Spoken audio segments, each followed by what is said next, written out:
Yeah, what's up, YouTube? Yeah, Chris coming at you here with another hat deck profile. So, yeah, this is I'm gonna showing you Geargia. So, it's another it's a really good hat deck. Gets a lot of, it's very consistent, and it's makes rank 4 toolbacks, and it can be like very explosive. So, yeah, let's just get right into it. Starting off, yeah, we just have. Yeah, 3 armor. He's like the heart and soul of your deck. He's like a 1900 wall, and like every turn, once per turn, you can change him to face down defense position. When he's put face up, you get it to add a Gear monster. Then 3 arsenal. This is basically just a lone fire for Geargia. Basically, you tribute him and just go set armor most of the time. It's 3 more armors. And 3 accelerator. Just if you control a Gear monster, you can just special summon him in face up defense position. And then when he's sent from the field to the graveyard, you can add back a Gear monster from your graveyard to your hand. So he gives you all recursion. He just allows you to special summon. It just allows you to make rank 4 access. Then for just the MK2, you have MK2.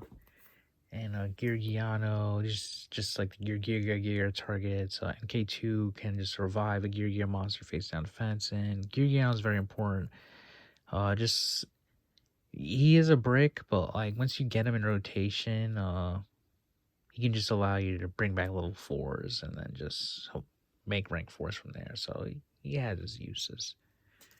And then we just have one trap tricks Mermello. So Mermello's here because you need a way just like if you open up like too many Gear monsters, it's kind of bad and you don't have like any defense. So Mermello is like a monster that like searches own defense. So you get bottomless or trap hole nightmare. That's it for the monsters. Onto the spells. So you just want 3 upstart. Just for consistency, it allows you to just dig in. It's just very consistent. And then we just have 2 space. 2 space. Yeah, just deal with opposing back rows. You have to know how to use space in hat format. So you don't ever really want to blind space that much. Most of the time, you either want to like hold it or you use it on the end phase, so that way it doesn't like trigger like a moral attack or a beagle attack. So it's very important how you use space in this format. And then just 2 soul charge. This deck, it kind of gets cards to the graveyard fast, but not really. But like soul charge is just so good, like you just have to play it. And I feel like with Gear, you're trying to getting a soul charge, but it's just like in a way faster because you can attack. But like when you're using like your soul charge, you have to make XYZs to like out their board. Or you could go defensive like Zen mains. It depends. Dark Hole, just very good in this format. Just outsupposing boards and mind control. Mind control is very good. Just for like, because you play 4s and 3s, so like you just steal them and then just XYZ. Yep, that's it for spells. And then trap cards. Gear 3 gear. This is like the best card in the deck. It just allows you to it's just like a trap card, just allows you to just make a free rank 4. So it's very, very good. Usually you end phase use this. And then more traps. We have 3 fiendish and 2 breakthrough. Effect negation is very key in this format. You just want to stop your opponent from doing everything. So like you need these. And this stops breakthrough is very good against stopping against opposing moral attacks. Fiendish is sometimes better because like moral attack is bigger than gear. I mean, yeah, gear armor, my bad. So you don't want your armor always to be run over. You just want to keep getting advantage until you're ready to explode. 2 wiretaps just allow your plays to go through. Then for the Mermelio package, just Bottomless and Trap Instructional Nightmare. Very good. Bottomless is very good against opposing soul charges. Trap Instructional Nightmare against like trap monsters, like Felgrants, Dracosax. Oh, what else? Big Eyes, Moral Attacks. Yeah, very good. And then we have a Torrential. This card's kind of iffy because you don't want to like pair with a Gear, but it's like Torrential's just like too good just to not play. Warning is a good one of Compulse. Yeah, Compulse is very good just to out like opposing just things that are hard to out, like Stardust or so. And Needle Sealing. Needle Sealing, I don't know, I might bump this up. I think I might put another on the side or something. So Needle Sealing, when there are 4 more monsters on the field, choice, they'll face up monsters. So like it's pairs very well with Gear.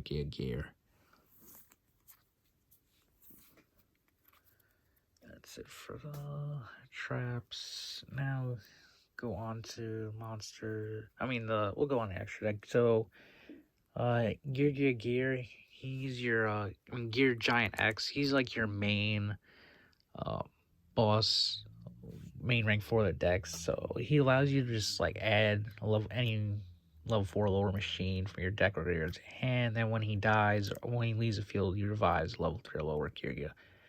So like he just constantly gives you like that recursion and the grind. He's like a floater, so he's very good.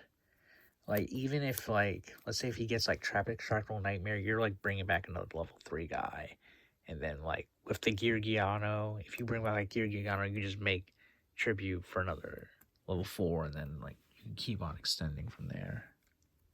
So you don't lose that much. So he's very good. He's a good floater.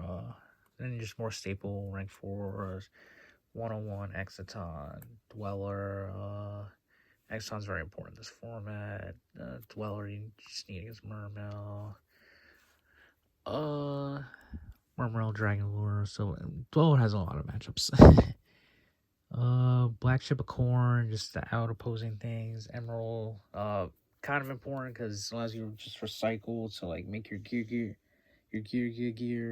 live. Ragna Zero, she's okay. She has these matchups against like Fire Fist and Bujin. So like once per turn during your player's turn, attach one XYZ material from it and target face up attack monster that your opponent has that's attack is different from its original current attack. So it's good against like tanky decks really. So Bujin and Fire Fist type decks. Rhapsody, just make opposing soul charge weaker and helps you just run over stuff. Diamond Dyer, big fan of Diamond Dyer. He just allows you just pop back row. He's good.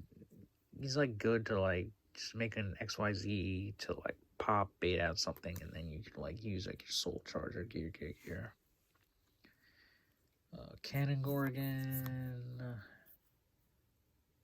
What's Cannon Gorgon? Oh, Cannon Gorgon just allows targeting. I'm always just a big fan of it. 106, just a very good defensive card. Then just for rank 3s, we have Zen Mains, just to wall up, and it's just some decks just hard out. And we have Silver Mountain. So Silver Mountain, if you're unfamiliar, it gets 2 level 3 Earth monsters. So once per turn, you can detach one XYZ material from it, target a set card your opponent controls, a set spell or trap your opponent controls, and it cannot be activated. And if this card destroys a monster by battle, while it has an XYZ material, it can revive an Earth monster from your graveyard in defense.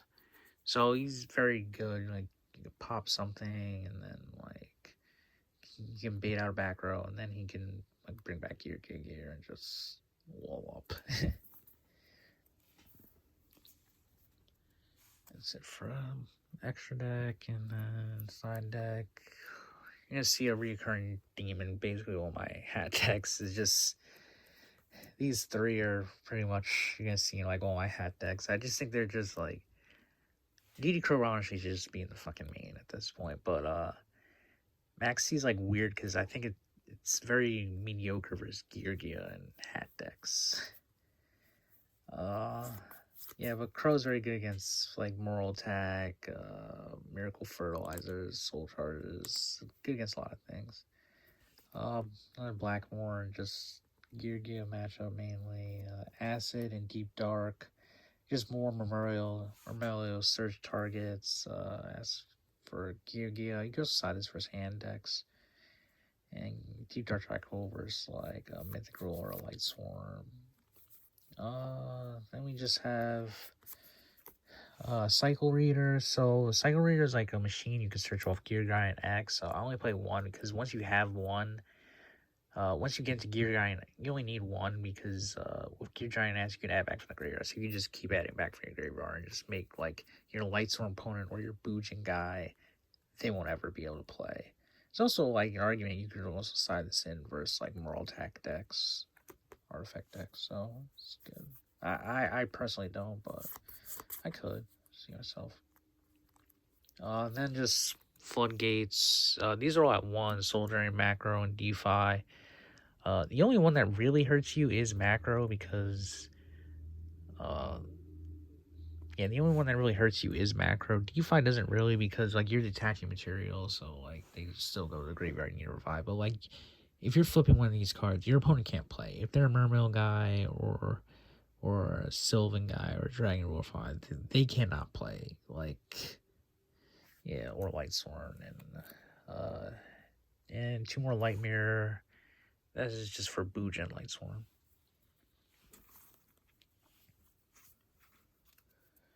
Yeah, so yeah, that's it for like the hat deck profile. I mean, not hat, Geargia hat format deck profile. Like, comment, subscribe, and let me guys know if you want anything else. Thanks.